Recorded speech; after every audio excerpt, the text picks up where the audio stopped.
Welcome to studio and Telugu. ముందుగా headlines. Andhra Pradesh సచివాలయంలో మొదటి బ్లాక్లో ప్రారంభమైన కేబినెట్ సమావేశం. ముఖ్యమంత్రి చంద్రబాబుతో సహా పలువురు నేతలు హాజరు.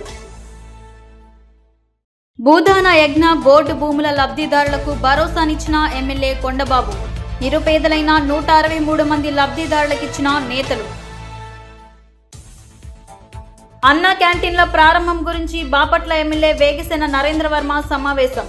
రాష్ట్రంలో 183 అన్నా క్యాంటీన్లు ఆగస్టు 15వ తేదీన ప్రారంభం.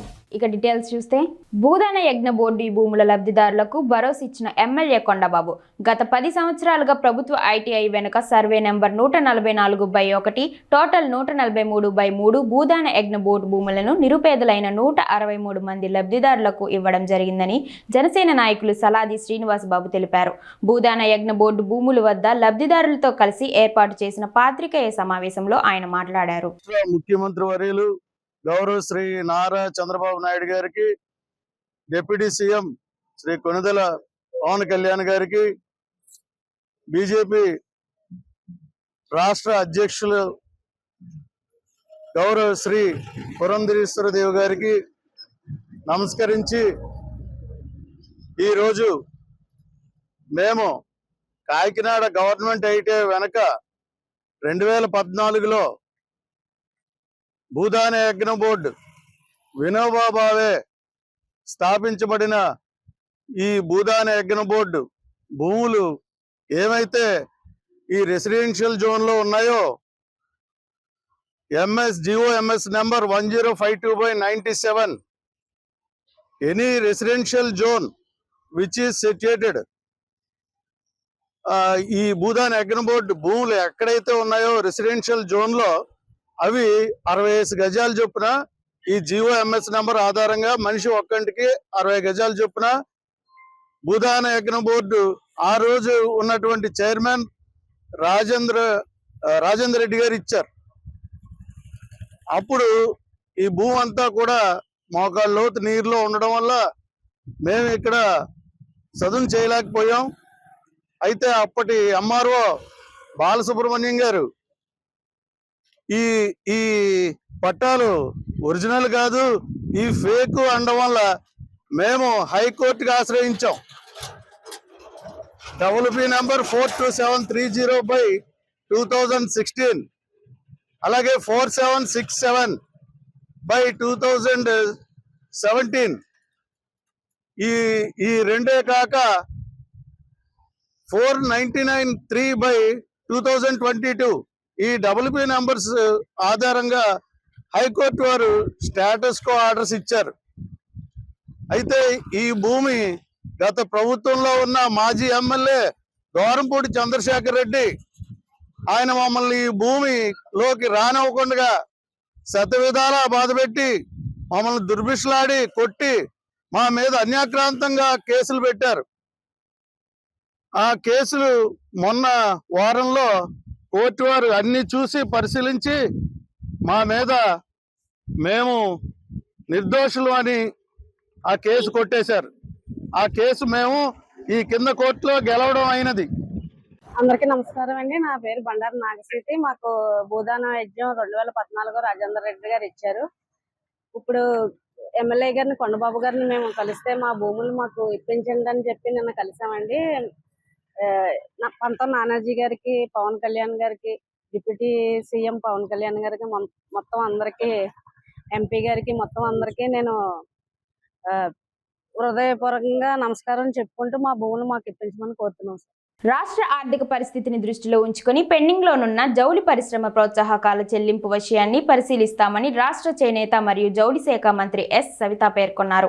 రాష్ట్ర సచివాలయంలో జౌళి పరిశ్రమల ప్రతినిధులతో మంత్రి కీలక సమావేశాన్ని నిర్వహించి ఆ పరిశ్రమ ఎదుర్కొంటున్న సమస్యలను, సవాళ్లను పరిష్కరించేందుకు చేపట్టాల్సిన చర్యలపై లోతుగా సమీక్షించారు. ఈ సందర్భంగా ఆమె మాట్లాడారు.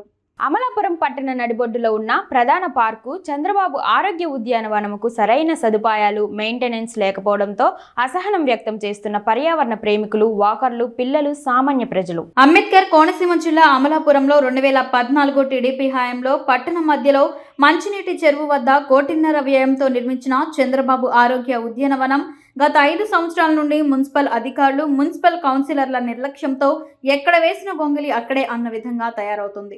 నిత్యం పిల్లలు, యువత, పెద్దలు, వృద్ధులతో కలకల్లాడుతుండే ఈ పార్క్ సదుపాయాల లేక పిల్లలు ఆడుకునే ఉయ్యాలలు, స్లైడ్, బ్రిడ్జ్ స్లైడ్, పిల్లలను ఆకట్టుకునే విధంగా టాయ్ బొమ్మలతో నిర్మించినవన్నీ విరిగిపోయి పాడైపోవడము, మరోపక్క వాకింగ్ నిమిత్తం ఏర్పాటు చేసిన ట్రాక్ పూర్తిగా తడిసి పాడైపోవడంతో వాకర్లకు ఇబ్బందిగా మారింది. ఇదివరకు ఈ పార్క్ చాలా బాగుండేదండి. ఈ పార్క్ ఇలా చేయటానికి చాలా కృషి చేశారు మొత్తం అందరూ కూడా. కానీ ఇప్పుడు మాత్రం ఈ పార్క్కి రావాలంటే పిల్లలు, పెద్దలు అందరూ భయపడుతున్నారు. ఎందుకంటే పాములు వచ్చేస్తున్నాయి, తూటు పెరిగిపోయింది, పిల్లలు ఆడుకుంటానికి ఇంట్రెస్ట్గా ఏమీ లేవు, అన్నీ పాడు చేసేసారు. జిమ్ పెడతారనేసి ఫస్ట్లో అనేవారు సార్. ఆ జిమ్ సామానం కూడా పెట్టలేదు. లేడీస్కి అది జిమ్ అది పెడితే బాగుంటుంది అనేసి మేము అనుకుంటున్నాం. ఇది వరకున్న ప్రభుత్వం అసలు ఏం పట్టించుకోలేదు. ఫస్ట్ తెలుగుదేశం పార్టీలో ఉండగా అప్పుడు డెవలప్ చేశారు ఈ పార్కు. ఇప్పుడు మళ్ళీ మన ప్రభుత్వం వచ్చింది కాబట్టి మనకు డెవలప్ చేస్తే బాగుంటుందని మేము అందరం ఆశిస్తున్నాము. నా పేరు కలవకొండ వెంకటరామమూర్తి అండి. 2014లో టీడీపీ ప్రభుత్వం అధికారంలోకి వచ్చాక మన మున్సిపల్ చైర్మన్ గారు అయినటువంటి చిక్కాల గణేష్ గారి ఆధ్వర్యంలో ఇక్కడ ముమ్మడివారం గేటు దగ్గరలో ఉన్న ఈ చెరువుని ఒక పార్క్గా సుందరంగా తీర్చిదిద్దడం జరిగింది. ఆ టైంలో ఈ పార్కు చాలా సుందరంగా ఉండేది. ఎంతోమంది ఇక్కడికి వచ్చి పిల్లలు అయ్యి ఆడుకోవటం, అలాగే ఎంతోమంది ఈ సిటిజన్స్ కూడా ఇక్కడికి వచ్చి వాకింగ్ చేయటం అవి జరుగుతుంది. ఆ టైంలో తెలుగుదేశం ప్రభుత్వంలో ఈ పార్కు అతి సుందరంగా 5 సంవత్సరాలు ఉండటం జరిగింది. గత ప్రభుత్వం వైఎస్ఆర్సీపీ వచ్చాక కనీసం ఒక గంప మట్టి కూడా ఇక్కడ వేయకుండా ఈ పార్కు చాలా అధ్వాన్యంగా తయారవడం జరిగింది. ముమ్మడివారం గేటు దగ్గరలో ఉండటం వల్ల ప్రతి ఒక్కరు కూడా పిల్లలను తీసుకుని ఇక్కడికి వచ్చి ఎంతో ఆనందంగా గడపడానికి వచ్చేవారు.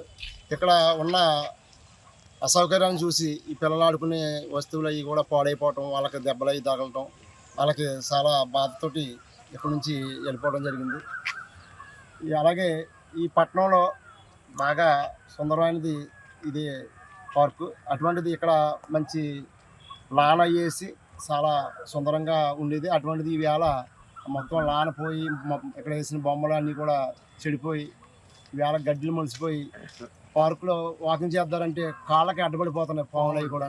చాలా దారుణంగా ఉన్నాయి. ఎక్కడ చేసినా కూడా ఇనప మొక్కలు గీసుకుని పిల్లలు ఎంతోమంది కూడా ఇలా హాస్పిటల్ పాలు అయిపోవడం జరిగింది. ఇప్పుడు ఏం చేయాలంటారు? ఇప్పుడు వచ్చిన ప్రభుత్వం మళ్ళీ తెలుగుదేశం ప్రభుత్వం అయ్యంలో ఉంది కాబట్టి మళ్ళీ ఈ పార్క్ని సుందరంగా తీర్చిదిద్ది ఇలా ప్రతి ఒక్కరు కూడా ఈ పార్క్ వచ్చి వాకింగ్ చేయడానికి మంచి అనుకూలంగా ఉండేలాగా చూడాలని, అలాగే పిల్లలు ఆడుకోవడానికి మళ్ళీ ఈ బొమ్మలు అలాగే ఈ పార్క్ని సుందరంగా జిమ్లు అవి ఏర్పాటు చేసి సుందరంగా చేయాలని నేను కోరుకుంటున్నాను. గతంలో ఈ పార్క్ నిర్మాణం చాలా కష్టపడి చేసే ఉండేది. ఎందుకంటే తుప్పలతోటి అడవిలాగా ఉండేది అంతానే. అప్పుడు ఈ చెరువు చుట్టూ రోజు మన నాయకులైనటువంటి మెట్ల లోవన్ బాబు గారు, చిక్కాల గణేష్ గారు వాళ్ళ ఆధ్వర్యంలో ఈ పార్క్ని డెవలప్ చేసుకుంటూ వచ్చి ఇది అభివృద్ధి చేయడం జరిగిందండి.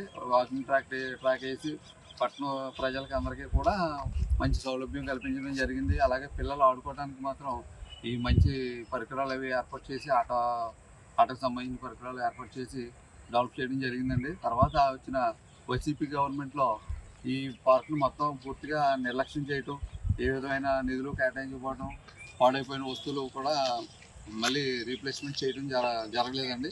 దానికోసం ఇక్కడ మనకి అమలాపురంలో ఉన్నటువంటి పెద్ద పార్క్ ఇదే.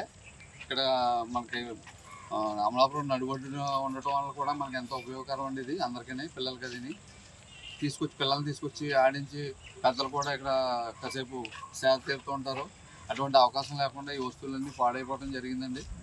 అయితే ఇప్పుడు వచ్చిన మన తెలుగుదేశం గవర్నమెంట్లో మళ్ళీ అవన్నీ అభివృద్ధి చేసి సక్రమంగా పిల్లలు ఆడుకోవడానికి అభివృద్ధి పరుస్తారని కోరుకుంటున్నాను. ఆంధ్రప్రదేశ్ సచివాలయంలో మొదటి బ్లాక్లో ముఖ్యమంత్రి చంద్రబాబు అధ్యక్షతన ప్రారంభమైన కేబినెట్ సమావేశం.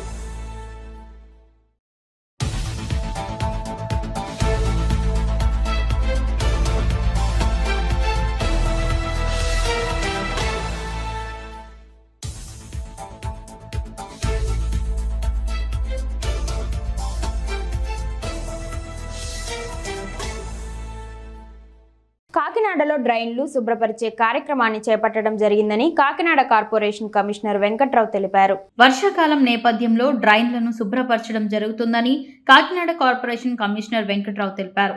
మంగళవారం జగన్నాథపురం మహాలక్ష్మి నగర్ చివరి ప్రాంతంలో ఆయన ఆకస్మిక తనిఖీలు చేశారు. ఈ సందర్భంగా కమిషనర్ మాట్లాడారు.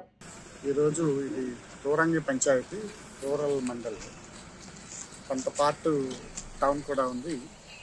ఈ ఏరియాలో సిల్ట్ క్లియరెన్స్ ఆపరేషన్స్ అన్ని చేయడం జరుగుతుంది. మేజర్ డ్రైన్ రైట్ సైడ్ ఉంది. మేజర్ డ్రైన్లో చాలా కాలం నుంచి గుర్రపడెక్క ఇవన్నీ ఉండిపోయాయి. అవన్నీ రిమూవ్ చేయించడానికి మేజర్ వర్క్ అది ఇన్స్పెక్ట్ చేయడానికి రావడం జరిగింది. వచ్చేటప్పుడు మాకు బ్యాక్గ్రౌండ్లో మీరు చూస్తున్నారు, this is all rural area. Water stagnation అనేది ఎంటీ ప్లేసెస్లో వాటర్ స్టాగ్నేషన్ బాగా జరుగుతుంది. అది రూరల్ ఏరియాలో అవ్వటం వల్ల మాకు జ్యూరిస్డిక్షన్ రాదు. దీని మీద డిపిఓ గారికి కూడా ఇన్ఫర్మేషన్స్ ఇచ్చాము. వాళ్ళ ఎవరైతే యజమానులు ఉన్నారో వాళ్ళకి నోటీసులు కూడా ఇచ్చేది రిమూవ్ చేయించడానికి. ఇటువంటి వేకెంట్ స్పేసెస్లో ఇట్లా వాటర్ స్టాగ్నేషన్ ఉండటం వలన దోమలు కూడా బాగా పెరిగేటువంటి అవకాశం ఉంది. ఈ విషయాన్ని తెలియజేయడం జరిగింది. అదేవిధంగా ఎక్కడెక్కడైతే రూరల్ మా వాటర్ స్టాగ్నేషన్ ఉందో వాటిలో ఆల్రెడీ 160 మంది యజమానులకి నోటీసులు కూడా ఇవ్వడం జరిగింది. ఇమీడియట్గా వాళ్ళ ఏరియాలో ఉన్నటువంటి పిచ్చి మొక్కలన్నీ కూడా తొలగించమని, వాటర్ స్టాగ్నేషన్ని అవాయిడ్ చేసి లెవెల్స్ మెయింటైన్ చేయమని చెప్పి నోటీసులు కూడా ఇచ్చాము. ఇప్పుడు నెక్స్ట్ మా డ్రైవ్ అంతా కూడా వేకెంట్ స్పేసెస్లో ఎక్కడైతే వాటర్ స్టాగ్నేషన్స్ ఉంటున్నాయో, వెజిటేషన్ ఎక్కడైతే బాగా పేరుకుపోయిందో అటువంటి ప్లేసెస్ మీద ఇప్పుడు డ్రైవ్ పెట్టాం. కాబట్టి వాటన్నిటిని కూడా రిమూవ్ చేయడం జరుగుతుంది. అట్ ది సేమ్ టైం కొన్ని దగ్గర ఏదైతే ఆల్రెడీ సిల్క్ రిమూవ్ చేసినప్పటికీ ఇంకా ఫ్లోటింగ్ మెటీరియల్స్ ఉండిపోయినాయి. ఫ్లోటింగ్ మెటీరియల్ కూడా రిమూవల్ మీద ఫోకస్ పెట్టడం జరుగుతుంది. రాష్ట్రంలో 183 అన్నా క్యాంటీన్లు ఆగస్టు 15వ తేదీన పేదవారి ఆకలి తీర్చడానికి రాష్ట్ర ముఖ్యమంత్రి నారా చంద్రబాబు నాయుడు ప్రారంభిస్తున్నారని బాపట్ల ఎమ్మెల్యే వేగేసిన నరేంద్ర వర్మ అన్నారు. అలాగే బాపట్ల నియోజకవర్గంలో మరొకటి అన్నా క్యాంటీన్ అందుబాటులోకి రానుందని ఎమ్మెల్యే తెలిపారు. వైసీపీ పాలనలో అన్నా క్యాంటీన్లు మూతబడిన విషయం అందరికీ తెలిసిందే. అయితే బాపట్ల అన్నా క్యాంటీన్లో కరెంటు సామాన్లు, నాపరాయి బండలు, అన్నా క్యాంటీన్లో అసాంఘిక కార్యక్రమాలు, మద్యం సేవించడం, అటువంటి కార్యక్రమాలు చేసి అన్నా క్యాంటీన్ని పాడు చేసిన వ్యక్తులపై ఎటువంటి చర్యలు తీసుకోలేదని నరేంద్ర వర్మ అన్నారు. ప్రజా పాలన ఆరంభమైంది.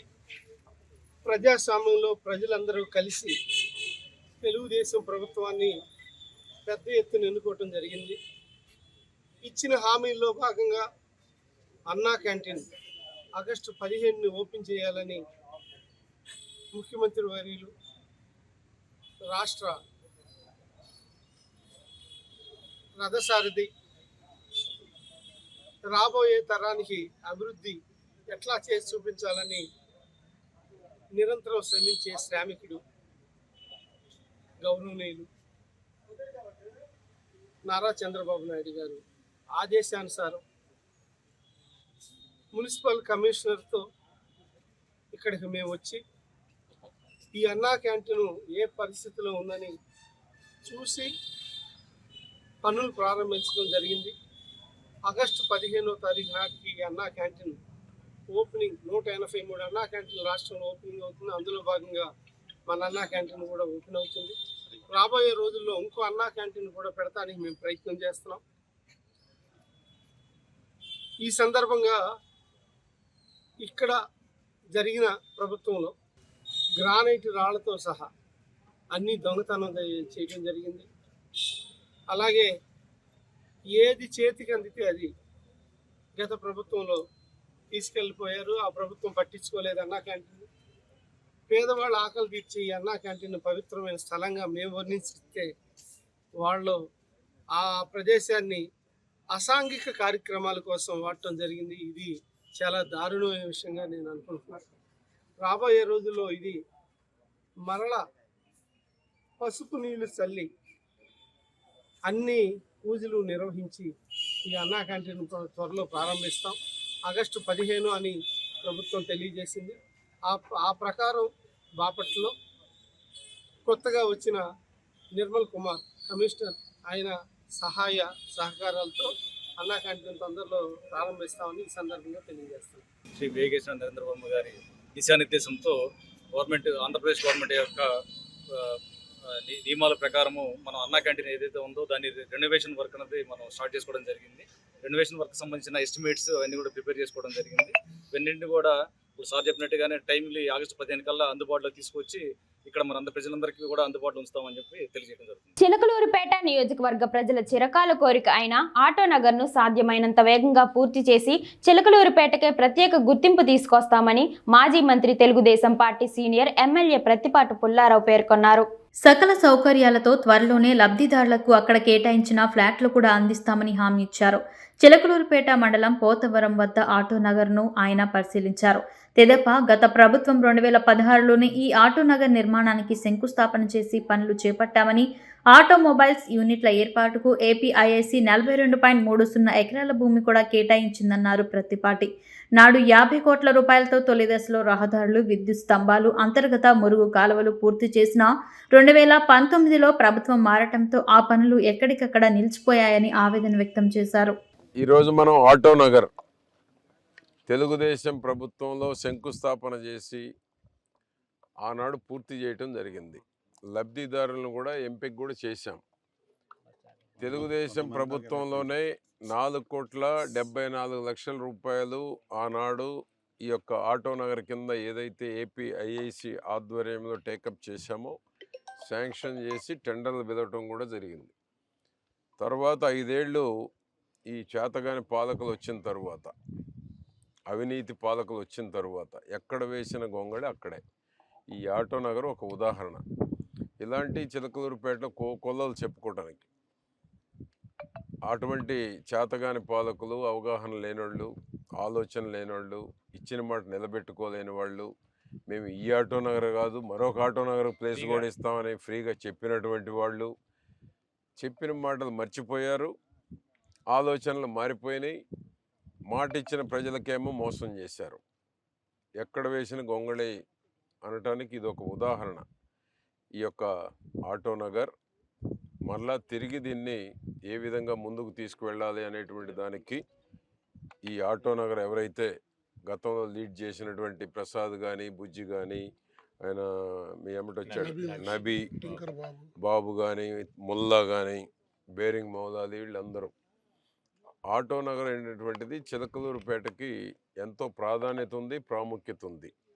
ఎందుకంటే మహేంద్ర, టాటా వాళ్ళు జీబులు ఎన్ని తయారు చేస్తారో అన్ని చిలకలూరుపేటలో తయారు చేసేటువంటి శక్తి ఉన్నటువంటి ముస్లిం మైనారిటీ కానీ, ఇతర వర్గాల వారు కానీ దాని మీద డిపెండ్ అయినటువంటి వాళ్ళు. అటువంటి ఆటో నగర్ని మరి వారు ఇంత ప్రాముఖ్యత కలిగినటువంటి ఆటో నగర్ని ఎందుకు నిర్లక్ష్యం చేశారో కూడా వారికి తెలియాలి.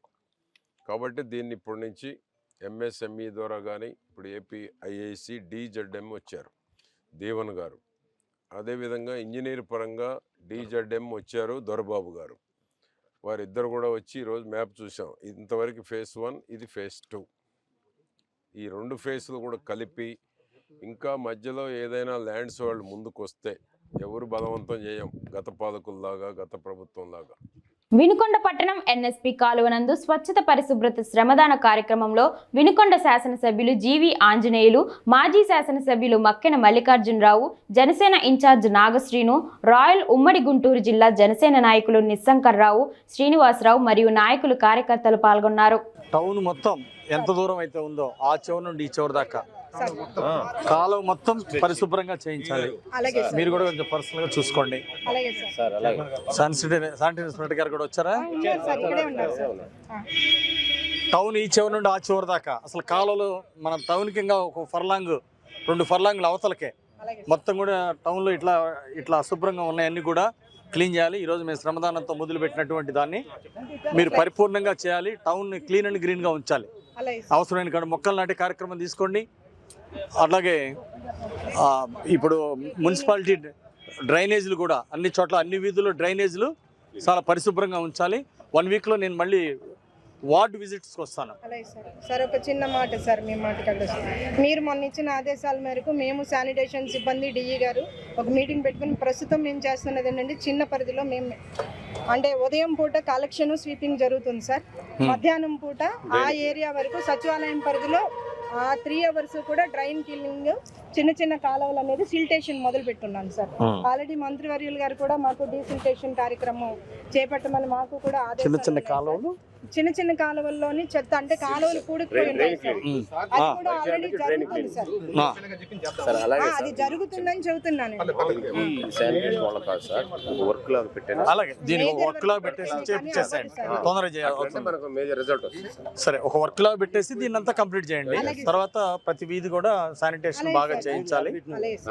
మన డిప్యూటీ సీఎం పవన్ కళ్యాణ్ గారు ప్రాక్టికల్గా చూపించారు ఈ వ్యర్థ పదార్థాల ద్వారాగా ఎంత ఆదాయం మున్సిపాలిటీ గారి పంచాయతీలకు వద్దనో తప్పనిసరిగా దాన్ని ప్రాక్టికల్గా చేసి ఈ వినుకొండ మున్సిపాలిటీ కానీ వినుకొండ నియోజకవర్గంలో చేసి చూపిద్దామని ఈ సందర్భంగా తెలియజేస్తూ ఈరోజు ఎమ్మెల్యే గారు మొదలుపెట్టినటువంటి ఈ శ్రమదాన కార్యక్రమాన్ని పూర్తి స్థాయిలో కార్యకర్తలు, జనసేన వారు, బీజేపీ వారు, అదేవిధంగా మున్సిపాలిటీ వారు ఆధ్వర్యంలో 100% దీన్ని పూర్తి చేయాలని ఈ సందర్భంగా మనవి చేస్తున్నాను. రైట్. ఈ కార్యక్రమంలో పాల్గొన్న ప్రతి ఒక్కరిని పేరు పేరున హృదయపూర్వకంగా అభినందిస్తాను. ఆవులు తినే మేతలో కూడా కలిసిపోయి ఈరోజు అనేక ఆవులు, మూగజీవాలు చనిపోతున్నాయి. ప్రజలందరికీ నేను విజ్ఞప్తి చేస్తున్నా, ఇలాంటివన్నీ కూడా డస్ట్బిన్లు వేసి అంటే ఊరి బయట ఉన్నటువంటి మన కంపోస్ట్ గోడౌన్కి చేరే విధంగా చేయాలని నేను ప్రజలకు విజ్ఞప్తి చేస్తున్నా. అట్లాగే ఇలాంటి పైన బాటిల్స్ క్లీన్ చేసే మున్సిపల్ వర్కర్స్ కానీ వాళ్ళకి కూడా ఈరోజు గాయాలు అవుతున్నాయి. సో ఇలాంటి వాటన్నిటిని కూడా డస్ట్బిన్లో వేసినట్లయితే అవన్నీ ఎక్కడ చేర్చాలో అక్కడికి మున్సిపల్ సిబ్బంది చేరుస్తుంది. దీనివల్ల గాయాలు అవ్వకుండా ఉంటాయి. ఆరోగ్యమైనటువంటి వాతావరణం, పర్యావరణాన్ని మనమే కాపాడుకోవాలి. మొక్కలు నాటుదాం. అలాగే ఇలాంటి చెత్త చెదారాలన్నీ కూడా తడి చెత్త, పొడి చెత్తలో వేసి వాటిని మళ్ళీ సంపదగా సృష్టిద్దాం. వాటిని మళ్ళీ ఎరువులు తయారు చేద్దాం. ఇలాంటి హానికరమైన వాటిని ఎక్కడ పడితే అక్కడ వేయొద్దని నేను ప్రజలందరికీ కూడా నేను విజ్ఞప్తి చేస్తున్నా. అన్నమయ్య జిల్లా రాజంపేట మండలం పోలి గ్రామం పొలంలో గత రాత్రి 2 సంవత్సరాల నిమ్మ తోటను దుండగులు నరికేసిన భూ వివాదమే చెట్ల నరికివేతకు కారణమని తెలిసింది. 5 ఎకరాల్లోని 450 నిమ్మ చెట్లను దుండగులు నరికేశారు. విషయం తెలుసుకున్న తోట యజమాని మంజుల పోలీసులకు ఫిర్యాదు చేశారు. మంజుల 2015వ సంవత్సరంలో పట్టా భూమిని కొనుగోలు చేశారు. పోలి గ్రామానికి చెందిన పోలి రామచంద్రారెడ్డితో మంజులకు భూ వివాదం జరుగుతుంది. దీనిపై బాధితులు పోలి చంద్రారెడ్డి కుమారులపై పోలీసులకు ఫిర్యాదు చేశారు. మన్నూరు రూరల్ పోలీస్ తోటను పరిశీలించి దర్యాప్తు చేస్తున్నారు.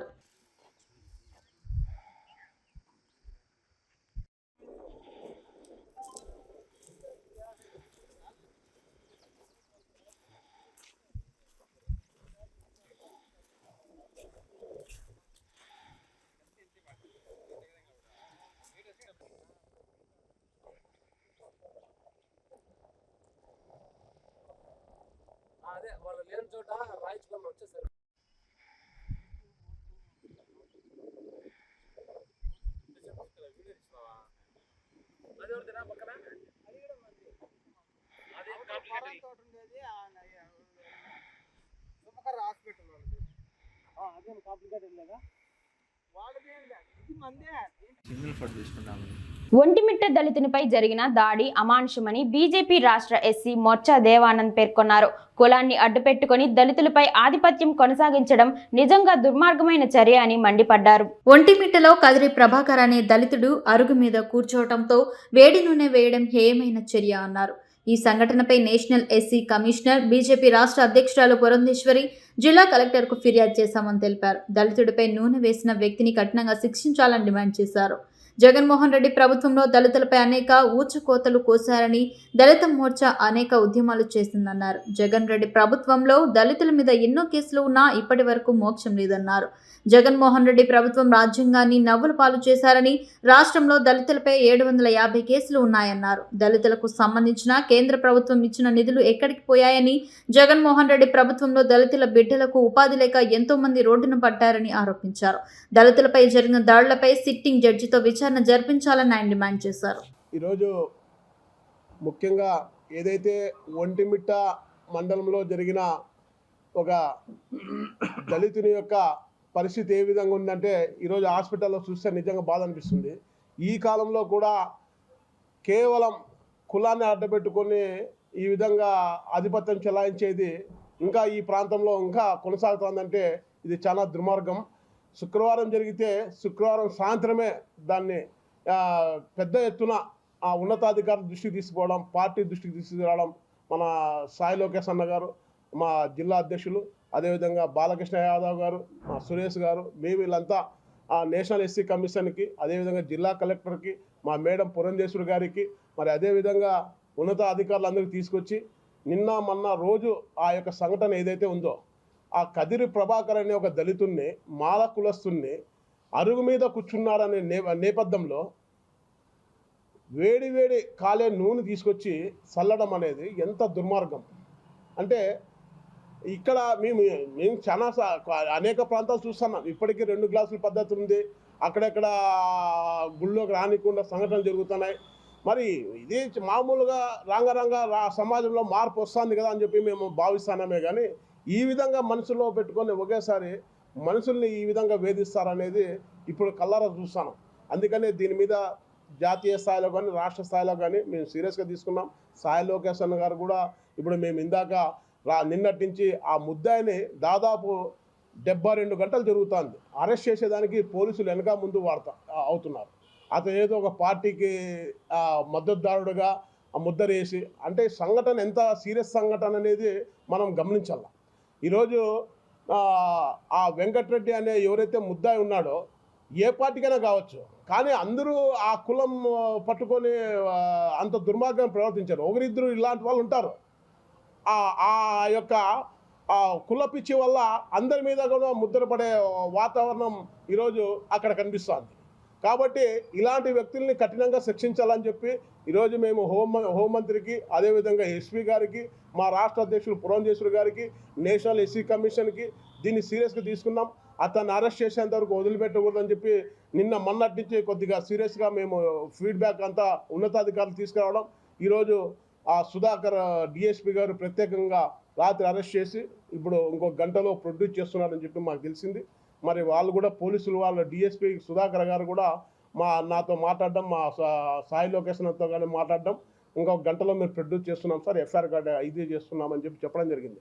అంటే ఈరోజు ఈ రాష్ట్రంలో గత 5 సంవత్సరాలుగా వైసీపీ పాలనలో దళితుల మీద ఏ విధంగా ఊచకొత్త కోసారో మేము గత ఎస్సీ మోర్చా ఎక్కడా లేని విధంగా, మేము ఏ పార్టీ చేయని విధంగా అనేక ఉద్యమాలు చేశాం. ఈరోజు గతంలో దాదాపు ఈ యొక్క వైసీపీ పాలనలో దళితులకు రక్షణ లేని విధానాన్ని మేము అడుగడుగున ప్రతి గడపకు తీసుకెళ్ళాం. అదేవిధంగా బస్సు యాత్రలు పెట్టాం, బైక్ ర్యాలీలు చేశాం, గడప గడపకి కరపత్రాల ద్వారా దళితుల మీద జరుగుతున్న సంఘటనలు. ఆ రోజు ఎవరైతే డాక్టర్ సుధాకర్ కావచ్చు, సుబ్రహ్మణ్యం కావచ్చు, కమలాకర్ కావచ్చు, ఇక్కడున్న పశువర్ధన శాఖ అచ్చెన్న గారు కావచ్చు, ఇలాంటి కేసులకి ఈరోజు కూడా మోక్షం పొందలేదు. దీనికి ఈరోజు రాజ్యాంగాన్ని నవ్వుల పాలు చేసిన జగన్మోహన్ రెడ్డి అప్పటి ప్రభుత్వం ఈరోజు సిగ్గుతలవలు తెలుసుకునే పరిస్థితి వచ్చినా కూడా ఇంకా ఆ యొక్క వాసన, ఆ యొక్క బంధం ఉన్న అధికారులు కాలయాపన చేస్తున్నారంటే నిజంగా ఫస్ట్ ఎవరైతే ఈ అధికారులు ఉన్నారో కమిషన్ వేసి వీళ్ళ మీద విచారణ జరిపించాలని చెప్పి మేము మొన్ననే మా రాష్ట్ర అధ్యక్షులు పురంధేశ్వరి గారి ద్వారా ముఖ్యమంత్రి గారికి వినతిపత్రం ఇవ్వడం జరిగింది. ఏవైతే ఈ సంఘటనలు నేషనల్ క్రైమ్ రిపోర్ట్ ద్వారా ఈ రాష్ట్రంలో 750 కేసులు ఈ రాష్ట్రంలో దళితుల మీద జరిగాయి, మాదిగా మాల రెల్లల మీద. ఈ ఆస్తులు పీక్కోవడం కానీ, ఆ జగనన్న పేరు మీద ల్యాండ్ పీక్కోవడం కానీ, అదేవిధంగా భయభ్రాంతులు చేసి ఆత్మహత్యలు ప్రేరేపించడం కానీ, అదేవిధంగా ఆర్థిక మూలాలు లేకుండా చేసిన ఈ యొక్క వైఎస్పీ పార్టీ ఏదైతే ఎస్సీ కార్పొరేషన్ రద్దు చేసిన పథకాలు ఏవైతే ఉన్నాయో 26 పథకాలు, ఆ పథకాల మీద కూడా ఆ నిధులు ఎక్కడ మళ్లించారు, కేంద్రం ఇచ్చిన నిధులు ఎక్కడ పోయాయి, ఈరోజు ఆర్థికంగా 20 ఏళ్ళు ఎన్నికెళ్ళిపోయిన దళితులు ఈరోజు వాళ్ళ స్థితిగతి ఇప్పుడు ఏజ్ బారైపోయింది. వార్తలు ముగించే ముందు హెడ్లైన్స్ మరోసారి. ఆంధ్రప్రదేశ్ సచివాలయంలో మొదటి బ్లాక్లో ప్రారంభమైన కేబినెట్ సమావేశం. ముఖ్యమంత్రి చంద్రబాబుతో సహా పలువురు నేతలు హాజరు. భూదాన యజ్ఞ బోర్డు భూముల లబ్ధిదారులకు భరోసానిచ్చిన ఎమ్మెల్యే కొండబాబు. నిరుపేదలైన 163 మంది లబ్ధిదారులకిచ్చిన నేతలు. అన్నా క్యాంటీన్ల ప్రారంభం గురించి బాపట్ల ఎమ్మెల్యే వేగిసేన నరేంద్ర వర్మ సమావేశం. రాష్ట్రంలో 183 అన్నా క్యాంటీన్లు ఆగస్టు 15వ తేదీన ప్రారంభం. TUDN తెలుగు న్యూస్ ఇంతటితో సమాప్తం. తిరిగి రేపటి బులెటిన్లో మళ్ళీ కలుసుకుందాం. అంతవరకు సెలవు, నమస్కారం.